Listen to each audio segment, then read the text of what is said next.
Old man finds strange blue dog. He looks closer and realizes the truth. The light was fading and sending long shadows under the towering pine trees. A cool breeze wafted up the smell of earth and decomposing leaves. His old body was already shivering. But just as he was about to turn around and go home, he heard a deep rumbling growl. He stood frozen. William sat on the freshly painted porch, staring out at the vast, lush woodland that budded his property. It was far from town and quite isolated, just how he preferred it. The only company he really enjoyed was the animals. There was one in particular he was very fond of and looked forward to seeing. A few years ago, he had stumbled upon an injured wolf pup. The emaciated baby lay on a soggy bed of soaking grass, trembling and alone. It might have been nature's way, but it still broke his heart. William carefully picked him up and took him home, having no idea the events he was setting in motion. William had brought him home, set the leg, and let it heal before releasing him back into the forest. But once in a while, Lucky would pop over for a social call. It was quiet, pleasant company and usually accompanied by dried meat snacks. However, the old man was about to get a very different visit. Instead of the usual white fluff hiding behind some green foliage, William saw a streak of bright blue. Was it a bird? He slowly hobbled over to inspect. Whatever it was, it moved fast and erratic. He felt a mix of excitement and nervousness.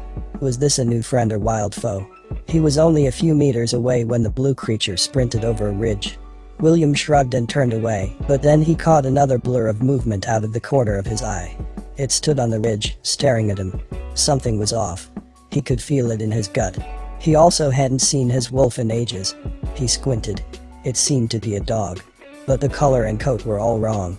How could a canine be that bright blue? But it wasn't just a hue, it was how it behaved. It wasn't like any normal wild creature he had come in contact with. It was almost as if it was asking him to follow. It was as good a day as any for an adventure or solving a mystery. So William grabbed his walking stick and ventured into the forest, where the blue creature was waiting for him. Each time he got closer, it would move further away and pace anxiously. The sun was setting, and he was further in than any of his previous meanderings when it finally stopped running. Only then could he get a good look. It wasn't a dog. It was Lucky. However, instead of the pure white coat, the poor wolf was matted and covered in the same paint as the porch. But that wasn't the only surprise. Not that far away, he noticed a blotch of bright yellow. What was happening? Was it another oddly colored wolf? Whatever it was important to Lucky. William edged closer. The yellow lump turned over. What he saw next nearly gave him a heart attack. A little hand appeared and reached out to him. It was a boy. William shook off the shock and rushed over.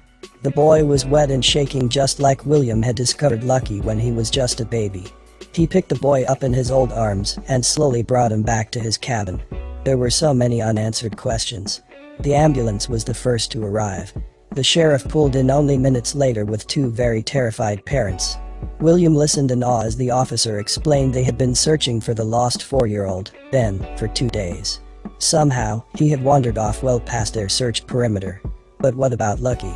As the weeks passed and William saw the wolf come and go, he noticed the bright blue slowly fade away into the normal white. There was no way a vet could get close, so all they could do was hope the paint wasn't harmful. There was also a new regular visitor to the cabin. Ben wanted to see the wolf that had saved his life, so they sat together on the back porch, talking and snacking. It turned out both of them loved animals. It was wonderful, like having a grandson. And, when Lucky showed up, it was clear they had a special bond as well. It was unbelievable, a chain of events taking place over years. His young pup had found his own tiny cub in the same state and had rescued him. As the months turned to years and Ben became a regular guest, William decided to leave him the cabin. So, when he was long gone, Lucky would still have a friend.